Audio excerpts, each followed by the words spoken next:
कर्मवीर भाऊराव पाटील नागरी सहकारी पतसंस्था मर्यादित सांगलीची सन 2024-25ची 38वी सर्वसाधारण सभा नुकतीच संपन्न झाली आहे।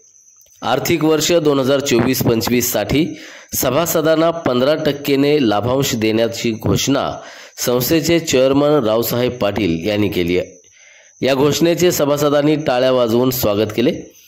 सभेची सुरुवात संस्थेचे श्रद्धास्थान कर्मवीर भाऊराव पाटील आणि स्वर्गीय डॉक्टर अप्पासाहेब चोपडे यांच्या प्रतिमांचं पूजन आणि दीपप्रज्वलन करून करण्यात आली। त्यानंतर व्हाईस चेअरमन डॉक्टर अशोक सकळे यांनी श्रद्धांजली ठरावाचे वाचन केले। त्यावेळी दिवंगतांना 2 मिनिटे स्तब्धता पाळून श्रद्धांजली वाहण्यात आली।